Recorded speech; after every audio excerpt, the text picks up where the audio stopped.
12 तारीख को एक तथा कथित संगठन BRMGSU के नाम से जो बैठक रखी गई और उस बैठक में जो श्रम मंत्रालय के अधिकारी मौजूद हुए, वह अधिकारी ये समझकर उस बैठक में आए, उनको दिग्भ्रमित करके लाया गया।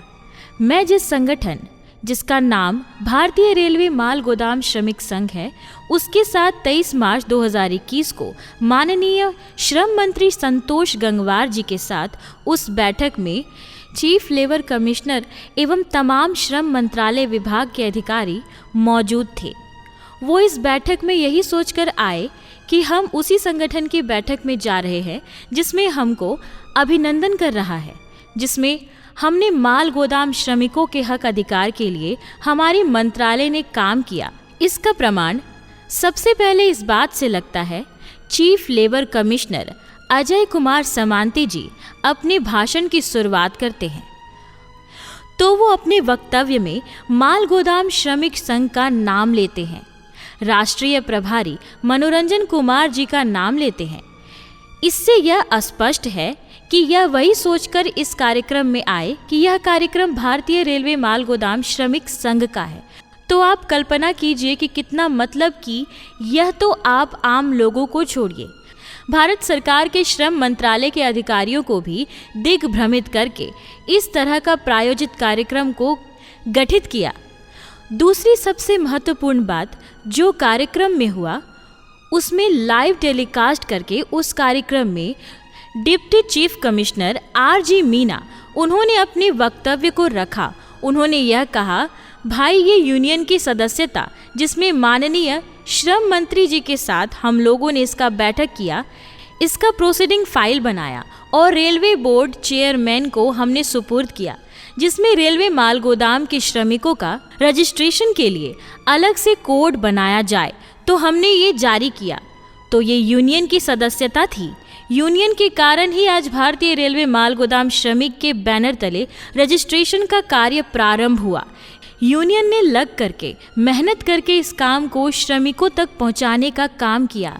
बात को जो वह रख रहे थे, वह भारतीय रेलवे माल गोदाम यूनियन इसके बारे में बोल रहे थे, वह यूनियन था भारतीय रेलवे माल गोदाम श्रमिक संघ, जिसकी त्रिपक्षीय बैठक में RG मीना जी उस बैठक में उपस्थित थे और उनको वही बात याद आ रहा था जो वह मंच के माध्यम से बोल रहे थे, क्योंकि यह जो संगठन है वह भारतीय रेलवे माल गोदाम श्रमिक संघ का बिल्कुल मिलता जुलता नाम रखा है। इसीलिए रखा है कि आम लोगों के साथ साथ भारत सरकार को ये भ्रमित कर सके। भारतीय रेलवे माल गोदाम श्रमिक संघ 1998 में रेलवे माल गोदाम के श्रमिक क्या होते हैं, उनकी इस देश में क्या भूमिका है, इस बात को भारत सरकार के 1998 से जितने श्रम मंत्री एवं श्रम मंत्रालय के अधिकारी एवं रेल मंत्री के अधिकारी हुए और भारत के प्रधानमंत्री जी हुए, वो सभी को इस बात से अवगत कराए और श्रम मंत्रालय के महत्वपूर्ण त्रिपक्षीय बैठक श्रम मंत्री की अध्यक्षता में सबसे पहले 28 अक्टूबर 2003 को आदरणीय श्रम मंत्री स्वर्गीय साहिब सिंह वर्मा जी के साथ बैठक हुई। उसमें यह प्रस्तावित किया गया कि इस कानून में संशोधन हो करके रेलवे माल गोदाम के श्रमिकों को भी जगह मिले। उसी का आज नतीजा है कि 44 जटिल श्रम कानून का संशोधन हुआ और 4 लेबर कोड जब बन रही थी तो इस संगठन के राष्ट्रीय महामंत्री श्री अरुण कुमार पासवान जी एवं राष्ट्रीय प्रभारी जी कई बार श्रम मंत्रालय के साथ लगातार बैठक करके उस बिल में रेलवे माल गोदाम के श्रमिकों को जोड़ने का काम किया। याद करिए, जब लोकसभा में ये बिल पेश हो रहा था तो संगठन के संरक्षक और वरिष्ठ सांसद माननीय जगदम्बिका पाल जी ने लोकसभा सदन में इस रेलवे माल गोदाम के श्रमिकों को विशेष स्थान मिले, पूरा लाभ मिले, इस बात को उन्होंने सदन में माननीय श्रम मंत्री जी के समक्ष रखे थे। संगठित हो असंगठित हो, मैं अभी बात तो मैं कह दूं ज़्यादा नहीं, मैं श्रम संगठनों से जुड़ा हुआ हूं, इसलिए मैंने आपसे आग्रह किया था। मैं कहना चाहता हूं कि 28 अक्टूबर 2003 को साहब सिंह वर्मा जी लेबर मिनिस्टर थे, अटल जी की सरकार थी, उस समय एक बैठक हुई थी श्रम सुधारों के संबंध में। जैसे मैं इधर लगातार बैठक करता हूँ श्रम मंत्री गंगवार जी के साथ, तो उस समय भी जो भारतीय रेलवे मजदूर संघ मालगोदाम संघ के श्रमिक थे, जो आज भी देश में 4 लाख हैं, जिस समय पूरे भारत में लॉकडाउन था, आप कल्पना करिए, फैक्ट्रियां जहां थी वहीं ठप हो गई, रेलगाड़ी बंद हो गई, जहाज बंद हो गया, ट्रांसपोर्ट बंद हो गया, बस एक सारा देश स्टैंड स्टिल, पूरी दुनिया हो गई। मैं एक बात कह के खत्म कर दूं, जो हम मंत्री जी उस पर जवाब देंगे, कि उसके बावजूद भी कन्याकुमारी से कश्मीर तक लोगों के घरों में अनाज पहुंच जाए। जब फैसला लिया हमारी सरकार ने कि उस लॉकडाउन में भी आबाद गति से मालगाड़ियां चलेंगी, तो उस लॉकडाउन में उन श्रमिकों ने लोडिंग अनलोडिंग का काम किया। कोरोना के डर के बावजूद भी कहीं एक दिन भी किसी परिवार में खाद्यान्न की कमी नहीं हुई। मैं अधिष्ठाता मुझे एक मिनट बात कह के खत्म कर रहा हूं। तो आज मैं मंत्री जी से चाहता हूं जब उत्तर दें कि आपने सबको उसमें कहा है। श्री मनोज तिवारी जी माननीय अध्यक्ष जी, पॉइंट्स में बात कीजिए प्लीज, पॉइंट्स में बात करिए, विस्तार मत कीजिए बात का। एक लाइन कह के अगर इजाजत, बोलिए। धन्यवाद। ये रेलवे के जो मालगोदाम के श्रमिक हैं, माननीय मंत्री जी अपने उत्तर में आप बता देंगे कि आखिर इनका पीस रेट होगा या इनको जो सुविधा होगी वो एक राज्य से दूसरे राज्य में मालगोदाम पे काम करते हैं। आपने इस पे कई बैठकें किया है। रेलवे कहती है हम कॉन्ट्रैक्टर्स को देते हैं, संगठित को भी। इन सभी बातों से और लगातार इस बात से यह स्पष्ट होता है कि एक तरफ जो यह विभिन्न तरीके का संगठन रेलवे मालगोदाम श्रमिक यूनियन, ऐसे पता नहीं ये माल गोदाम के श्रमिकों का हक अधिकार आज मिलने का समय आया है, तो बरसाती मेंढक की तरह कई संगठन खड़ा हो गया। उसमें यह संगठन जो पिछले कई बार से कई पेपर में, मीडिया में, हर जगह ये दे रहा है कि हमारी लगातार मेहनत से आज रेलवे माल गोदाम के श्रमिकों को पहचान मिली, और यह जो 12 तारीख का कार्यक्रम रखा, इसने उसमें भारत सरकार ने जो पहचान दिया, श्रम मंत्रालय ने पहचान दिया, उसके लिए अभिनंदन समारोह कर रहा है।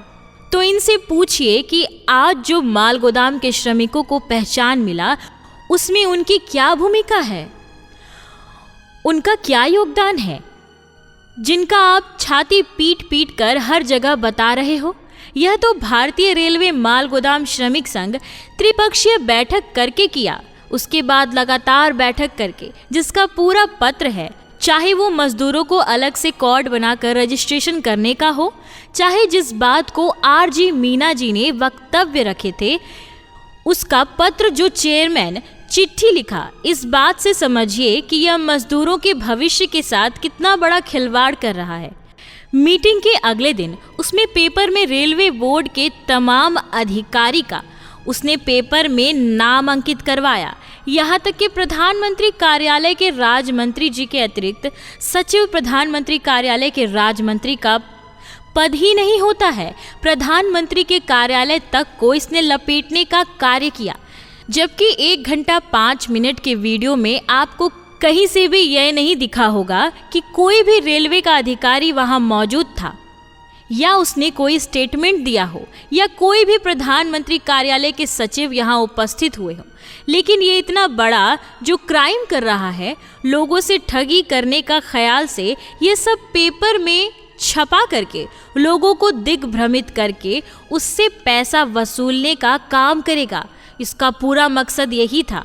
मैं एक तरफ आपको और बताना चाहूँगा कि आप कल्पना कीजिए, जो संगठन के प्रवक्ता हैं, जो दिन रात फेसबुक पर ही बैठा रहता है, लेकिन जब उससे वहाँ के मीडिया ने सवाल किया तो पहले तो ये सवाल समझ नहीं पाए, दूसरी बार जब सवाल पूछा तो सवाल कुछ और जवाब कुछ और दे रहा था। तीसरी बार जब उससे यह पूछा गया कि आपका एजेंडा क्या है, किसी भी संगठन का एजेंडा होता है, उसकी मांग होती है, तो यह अपनी मांग तक नहीं बताया कि हमारी 11 एजेंडा है, जो आप लोगों को धीरे धीरे पता चलेगा। आप कल्पना कीजिए, ये सारे लोग, ये माल गोदाम के श्रमिकों का सपना जो पूरा हो रहा है, जिसकी लड़ाई 1998 माननीय राष्ट्रीय महामंत्री अरुण कुमार पासवान जी ने पैदल चलकर माल गोदाम के श्रमिकों को संगठित करने का काम किया, हक और अधिकार दिलाने का काम किया, उनके साथ ये छल का काम कर रहा है। तो आप सभी को सचेत होना है और इन फर्जी लोगों का मुंह तोड़ जवाब देना है। भारतीय रेलवे माल गोदाम श्रमिक संघ, जय श्रमिक संघ। आवाज दो हम एक हैं, आवाज दो हम एक हैं।